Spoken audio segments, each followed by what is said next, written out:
DJ DJ এই যে জান্নাতের মধ্যে গান হবে, এই তাহিরি পাগলায় গান গাইবো। চিন্তা করছেন কি পরিমাণ মেয়াদ উত্তীর্ণ গাঁজা খাইলে এই সমস্ত গাঁজাখুরি বক্তব্য দিতে পারে?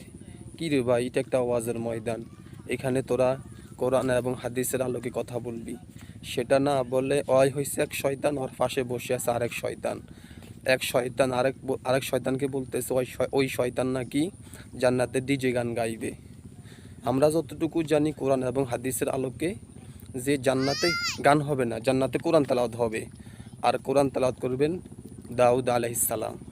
কিন্তু 2024 সালে আসি নতুন একটা শুনলাম, জান্নাতে ডিজে গান গাইবে সে আমাদের তাহিরি, বন্ড তাহিরি। এই জন্য এদের ওয়াজ শোনা যাবে না, কারণ এদের ওয়াজ শুনলে আমার মনে হয় না কেউ ঈমান নিয়ে বাড়িতে যেতে পারবেন। সুতরাং ঈমান বাঁচাতে হলে এদের ওয়াজ বয়কট করতে হবে, এদের ওয়াজ শোনা যাবে না।